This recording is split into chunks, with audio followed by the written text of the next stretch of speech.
នៅជ័យភូមិមួយនៅខេត្តមណ្ឌលគិរី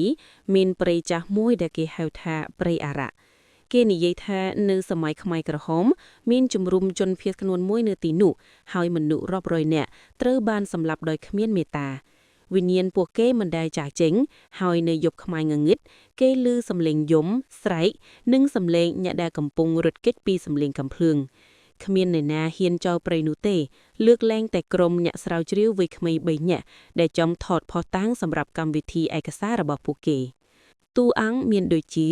វីរៈបុរសវ័យ30ឆ្នាំជាអ្នកដឹកនាំក្រុមចូលចិត្តរឿងអភិយជំនឿនិងជឿថាខ្មោចពិតជាមានសោភាស្រីវ័យ28ឆ្នាំជាអ្នកថតវីដេអូមានចិត្តក្លាហានប៉ុន្តែខ្លាចខ្មោចជាសម្ងាត់រ៉ាបុរសវ័យ32ឆ្នាំជាអ្នកបច្ចេកទេសសំឡេងមិនជឿលើខ្មោចនិងចូលចិត្តនិយាយលេងសើចនៅយប់មួយនៅខែធ្នូដែលមេឃងងឹតខ្លាំងព្រះច័ន្ទមិនលិចនោះក្រុមទាំង3បានជិះម៉ូតូចូលជ្រៅកងព្រៃ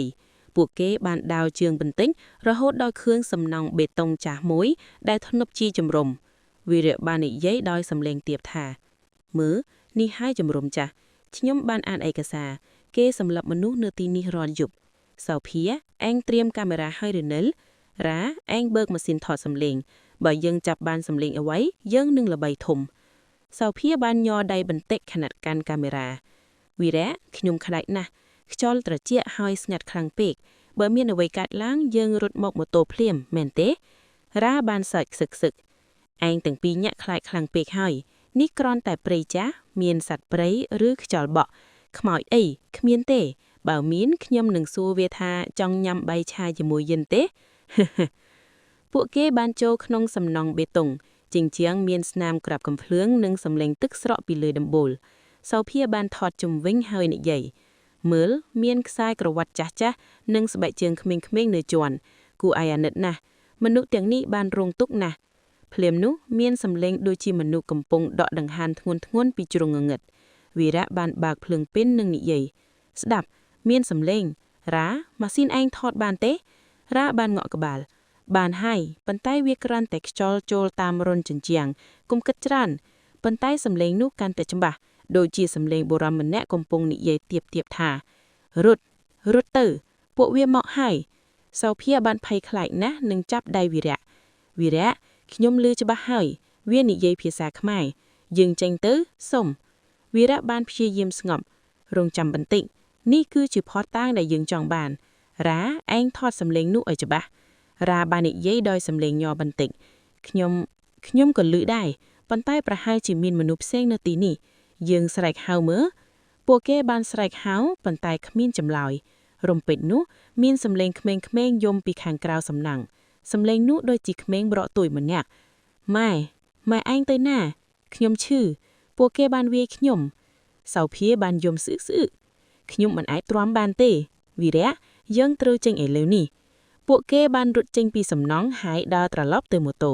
ប៉ុន្តែនៅកណ្ដាលផ្លូវមានស្រមោលខ្មៅជាច្រើនបានលេចឡើងជុំវិញពួកគេវាមើលទៅដូចជាមនុស្សស្លេកស្លាំងសក់វែងនិងមុខស្លេកស្លាំងរ៉ាបានស្លែកថាមើលមានមនុស្សនៅទីនេះពួកគេកំពុងមកជិតវីរៈបានលើកភ្លើងពិនប៉ុន្តែស្រមោលទាំងនោះមិនបាត់មើលវិញ្ញាណបាននិយាយដោយសំឡេងទាបគួរឲ្យថ្លែងថាពួកឯងមករំខានយើងឥឡូវពួកឯងត្រូវនៅជាមួយយើងគ្មានអ្នកណារត់គេចបានទេសោភាបានលុតជង្គង់ហើយនិយាយដោយយំថាសូមអភ័យទោសយើងមិនដឹងទេ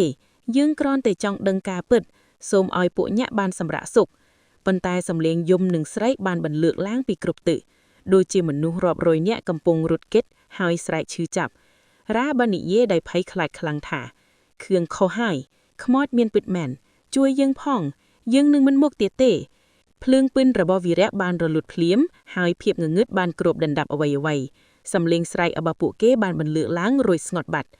ព្រឹកស្អែកអ្នកភូមិបានរកឃើញម៉ូតូរបស់ពួកគេនៅមាត់ព្រៃប៉ុន្តែគ្មានស្លាកស្នាមអ្នកណាម្នាក់កាមេរ៉ានិងម៉ាស៊ីនថតសំឡេងនៅដដែលប៉ុន្តែពេលបើកមើលមានតែសំឡេងចម្លែកហើយរូបភាពស្រមោលខ្មៅនៅចុងវីដេអូមានសំឡេងរបស់វីរៈសោភានិងរ៉ានិយាយគ្នាទៀបថាយើងមិនអាចចេញបានទេពួកគេមិនឲ្យយើងចេញបានអ្នកណាឮសំឡេងនេះកុំមករកយើងឲ្យសោះរត់គេចទៅចាប់ពីថ្ងៃនោះទៅគេឮសំឡេងពួកគេនិយាយគ្នានៅក្នុងព្រៃរយប់រងចាំអ្នកថ្មីដែលហ៊ានចូលមក